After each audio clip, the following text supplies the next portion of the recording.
So, just in case you did miss it, the Patriots did beat the Steelers last night.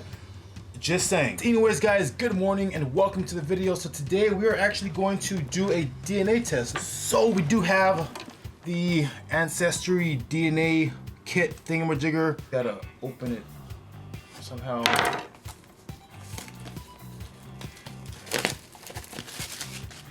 This is the reason why I don't do unboxing videos, because alright, so we have some kind of little bag, I guess instruction. I'm assuming this is the collection kit. It's probably the return box. Wouldn't it be funny if somebody put a urine sample in their spit tube? Spit tube into your saliva is just above the wavy line. So we're gonna go with that. Remove the tunnel or the funnel. Tunnel, funnel, same difference. I guess you gotta screw this onto that. It's supposed to release the fluid into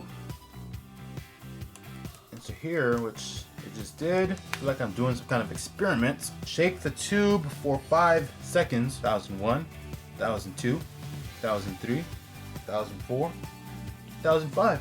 We're gonna put the tube in the bag. The bag goes in the box. You put the spit in the tube, and you put the tube in the bag, and the bag in the box, and the box in the mailbox. Bam! Then you just mail that off, and in about, I believe, 6 to 8 weeks, they will tell you what part of the world you are from. Anyways, with that being said, off to the gym. All right, so arriving to the gym right now, and I'm not going to record this hour-long workout session. If you guys do want a workout video, let me know down below, and I will come to the gym a lot earlier when there's not people around, so that way I can record myself and not look like a complete douche. So probably around 6:45 ish I'll be done. So I will see you guys at I'm gonna guess about 6:45. Let's see if we are correct. And of course, here comes the finger snap. Alright, so I was about 9 minutes off, but either way I was pretty close. Anyways, like I said, if you guys do want a workout, and it's starting to rain again. But anyways, if you guys want a workout video, let me know down below and I will make one.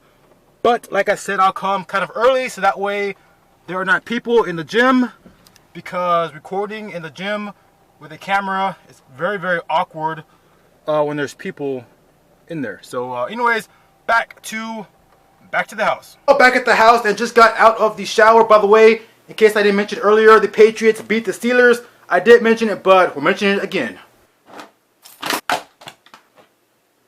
Time to get dressed. And just like that, we are ready to go. And this time I'm gonna remember that I set the alarm, that way I don't set it off. Arming away. Exit now. I don't set it off whenever I come back home, like I did last time.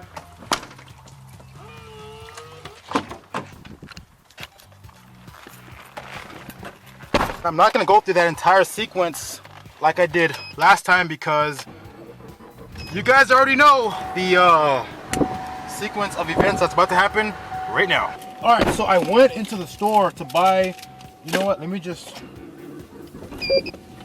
get rid of this trash. See, I went into the store to buy like one of those muscle milk drink thingamajiggers, but apparently they don't have that in Love. So they do have these weird like whey protein bar thingamajiggers. I'm gonna try it and see how it is. I don't have it before, but it's pretty good actually. This one's chocolate caramel, and this one is chocolate chip. They're like 2 for $4, but it's pretty good. Most of these bars are disgusting. They're like kind of like bland and like really dry, but these are actually pretty good. All right, so one thing about the Camaro that absolutely, there's that purple line, I hate about the Camaro is these sun visors. Now this is not a sun visor. This is like some kind of just plastic flap thing or something, because I mean the sun is like over here somewhere. Now this sun visor does not do anything to block the sun, as you can see. I mean, it's in my face, so I don't know. And it does not pull like most cars have it to where you can pull it out and like kind of come over here and block the sun, but this one doesn't. It just has this little like, I don't know what this is. It's not a sun visor. It's just a piece of plastic, and it's stupid. But yeah, I guess that's what Chevy wanted to do in the Camaro. I just wish they had it more. I wish this was more practical, and it's not. But anyways, I have like 4 reports to do, so I will see you guys in like 5, 4, 3, 2, 1, and here we go.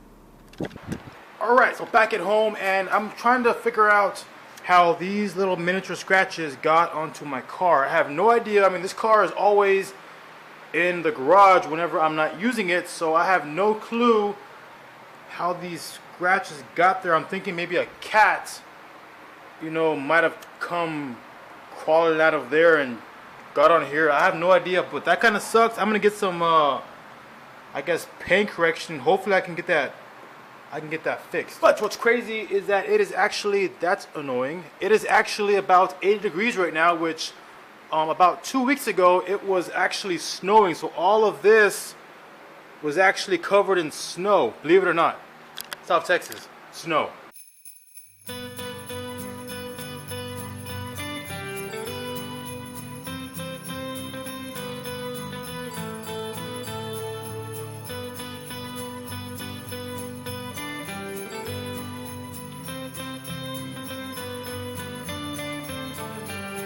Good morning and welcome to the vlog. So I don't have a video.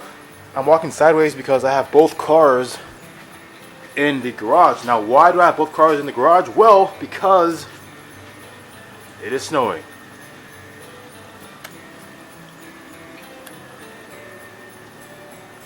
Now, of course, it's not much snow, but when you live in South Texas, this is not exactly normal. So I figured I'd kind of document the situation and show it to you guys. But anyways, on to the actual vlog.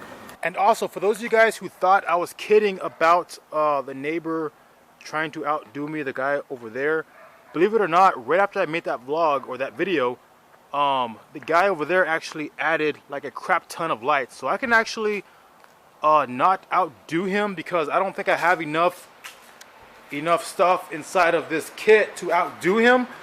But I can probably, I guess, you know, make it even. But am I gonna do that with Christmas being like 4 days away? Probably not. So I'll let him take this one too, and maybe next year we can get him. Something I really need to do, and I've been kind of putting it off, is I need to blow out the garage, because as you can see, it's kind of full of all kinds of junk, leaves and dirt and whatnot. So I took the cars out of the garage, and I'm gonna do that right now. Hopefully it doesn't make a huge mess, but it probably will.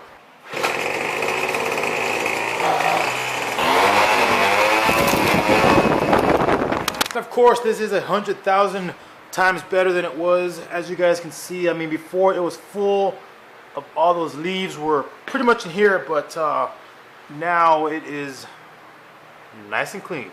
Alright guys, so it may or may not be a different days. In fact, how many people can guess how many days are in this vlog? It's more than one.